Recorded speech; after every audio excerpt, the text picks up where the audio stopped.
This is Democracy Now!, democracynow.org, the War and Peace Report. I'm Amy Goodman with Juan Gonzalez. High-level migration talks between the U.S. and Cuba were held in Washington last week. The twice-annual meetings were suspended during the Trump presidency, but resumed in 2022 by the Biden administration. The U.S. restarted deportation flights to Cuba last year after a 2-year pause. Since then, the U.S. has been sending one flight with Cuban deportees to Havana each month. Cuba's long blamed U.S. sanctions for strangling the Cuban economy and the 1966 Cuban Adjustment Act, which grants special entry rights to Cubans and support upon arrival for encouraging its youth to emigrate. We're joined now in our New York studio, not far from the United Nations, by Cuba's Deputy Foreign Minister, Carlos Fernández de Cossío. Welcome back to Democracy Now! It's great to have you with us. If you can start off by talking about what happened in those talks last week. Well, thank you for having me. Last week, we had one of the regular sessions that we have as part of the implementation of the several agreements in migration that exist between Cuba and the United States. The aim of those agreements is to secure a safe, regular, and orderly migration between the two countries. And they have several issues that have to be implemented for that. But there's a given reality that is difficult to disconnect, which is the economic conditions of the people of Cuba push them to migrate. An important factor in provoking those conditions are U.S. deliberate policies of destroying the Cuban economy and make it unworkable. Therefore, we insist and we put a lot of emphasis in saying that there will continue to be a potential of Cuban migrants wanting to reach the borders of the United States as long as this policy continues to push people out of the country. And as long as the United States has an inviting policy for Cubans which enjoy a privilege when they try to enter irregularly in the United States. And Foreign Minister, I wanted to ask you, the United Nations every year votes to oppose U.S. sanctions against Cuba. I think the latest vote, only 2 nations in the entire General Assembly were opposed. That was Israel and the United States. Can you talk about the impact of this continued blockade and sanctions against your country? The impact is overwhelming. The United States does not have, and no country has, a more comprehensive system of economic coercive measures against any country, nor has it been applied for as long as it has been applied against Cuba, which is over 63, 64 years ago. And if you just look at the asymmetry between the two countries, the size of the U.S. economy and the modest dimensions of the Cuban economy, you can try to understand the impact it has. It is a policy of economic warfare, trying to destroy not only the Cuban economy, but the system of social justice on which depends the well-being of the majority of Cubans. And I wanted to ask you, in recent years, there's been a greater migration of Cubans from the island to the United States than at any time in U.S. history, even more than in the aftermath of the Cuban Revolution in the 1960s. And also, the migration has shifted from going across the straits, the Florida Straits, into Central America and Mexico to the U.S. border. Could you talk about why that has happened during especially during the Trump and Biden years? There's a combination of factors. You have the fact that there are more Cubans living in the United States, and therefore there are more family connections, more friendly connections, so people find that is a place where they will find families and groups that they know. Secondly, the United States has a policy that privileges Cubans in a way that it does not privilege the citizens of any other country in the world. Therefore, Cubans believe that if they reach the border of the United States by whichever means, they have a very high possibility of entering. Now, if you add to that the U.S. has a standing policy of deliberately attacking the well-being, the standard, and the living standards of the people of Cuba, attacking the economy, it is logical for there to be a push. Now, Cubans don't see any possibility at the moment of a change in U.S. policy.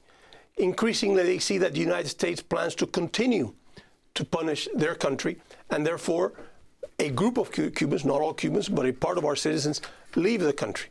You have the half of Puerto Rico have left the island to come to the United States because of the economic conditions of that island, and yet that island does not suffer a policy of aggression as Cuba does from the government of the United States. I want to ask you about the continued effects of the embargo against Cuba. And also, in November, the UN General Assembly called for the 31st time on the United States to end that decades-long trade embargo against Cuba. Every country approved the non-binding resolution except the United States and Israel. Oh, and Ukraine abstained from the vote. Your response? This resolution has been approved for the past 31 years, or 32 years at the UN. So it's not new.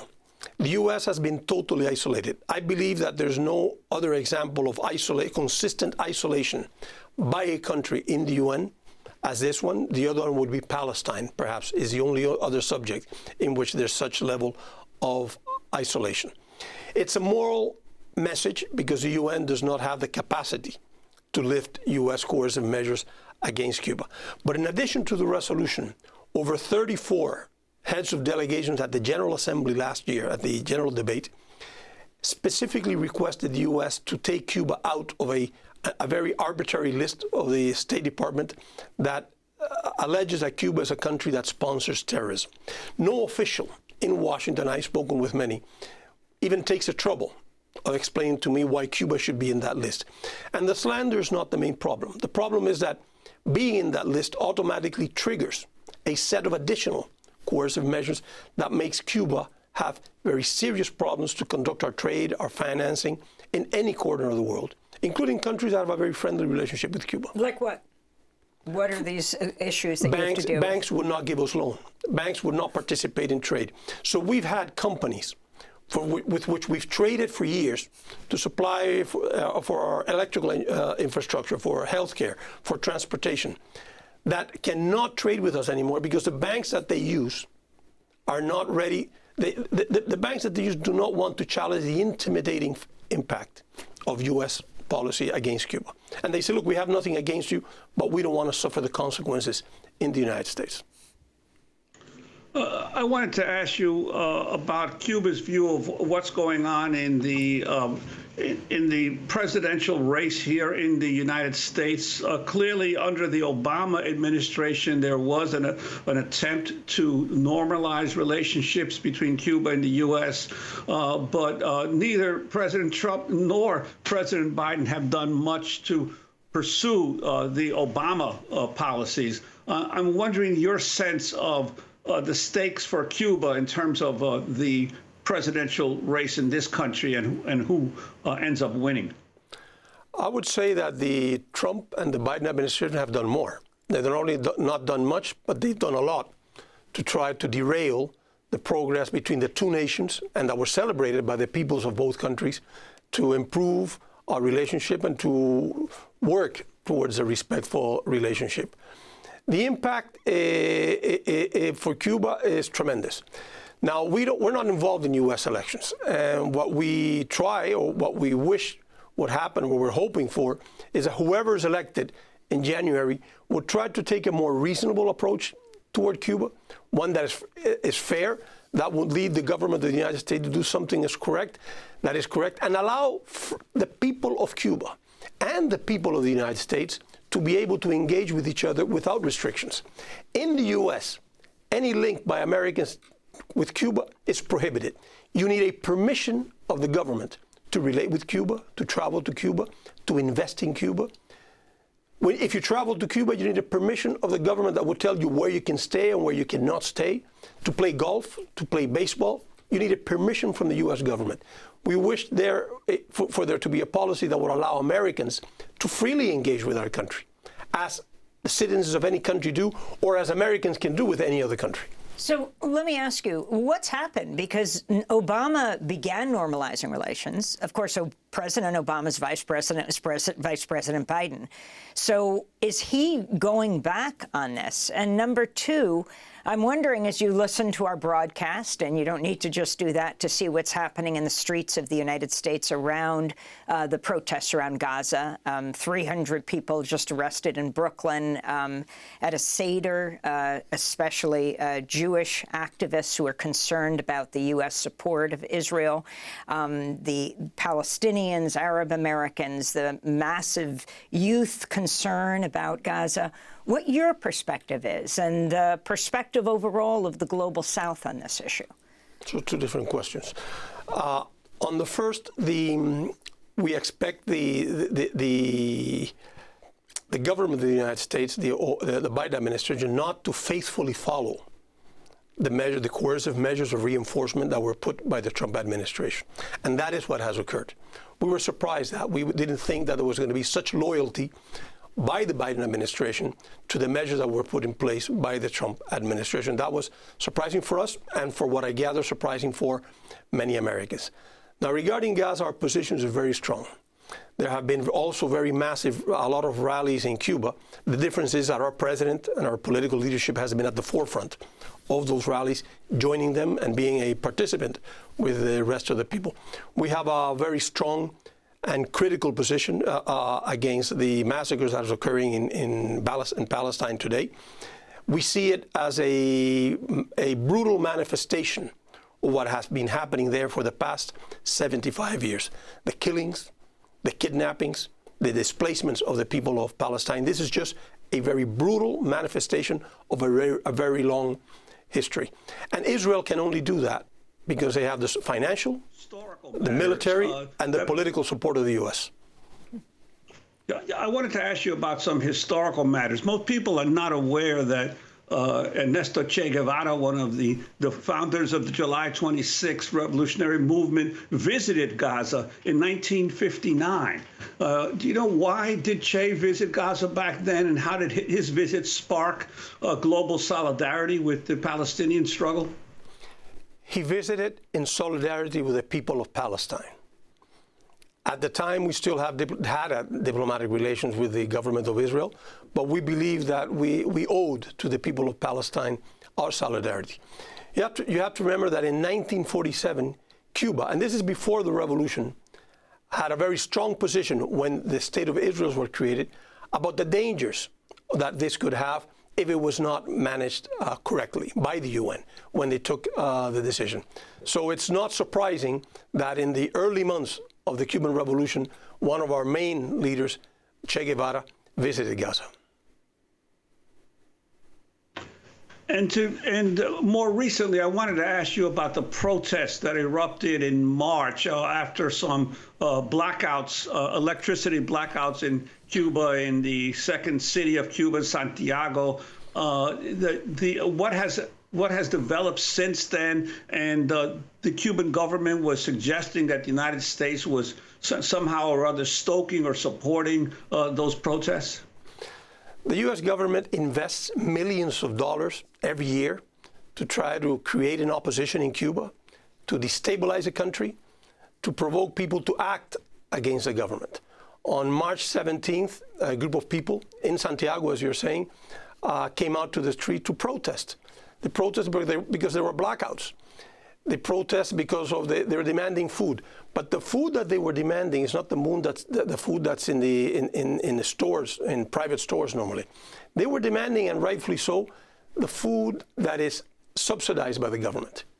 Powdered milk, bread, electricity, which is also subsidized in Cuba, because they are accustomed to a system of social justice that our government provides and that the U.S. government is trying to destroy. We know as a fact that the U.S. invested in those protests to be larger, to be violent, and to be in many cities. It was a failure for the U.S. government.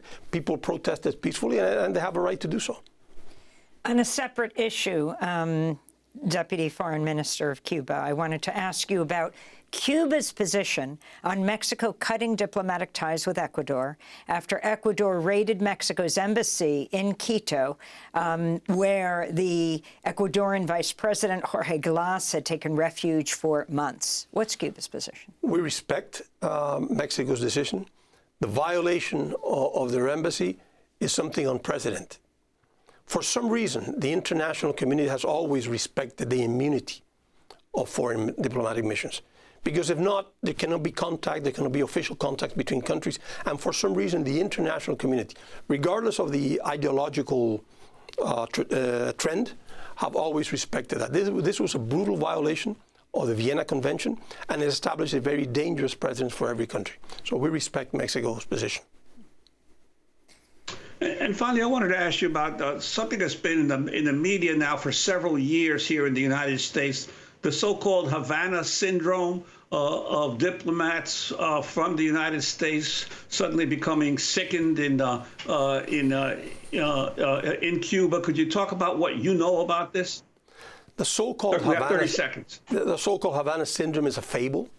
It was created to derail the relationship between Cuba and the United States. They needed an excuse. The big question is who invented this? The media has not gone far enough to say who invented, how was this theory that challenges science, challenges physics, challenges the academic community around the world, how was that invented? And how did the government of the United States decide to incorporate it in its agenda? In fact, U.S. diplomats say that they're getting sick around the world. And we don't question the symptoms that people might have. What we question is the explanation that began by sonic, and then they're saying that it's a concussion without a concussion having occurred. Scientists say that does not test the threshold of any academic or scientific approach. We want to thank you so much for being with us, Cuba's Deputy Foreign Minister, Carlos Fernández de Cossío. And for those of you who speak Spanish, you can go to democracynow.org's Spanish website to see our interview in Spanish. I'm Amy Goodman with Juan Gonzalez for another edition of Democracy Now!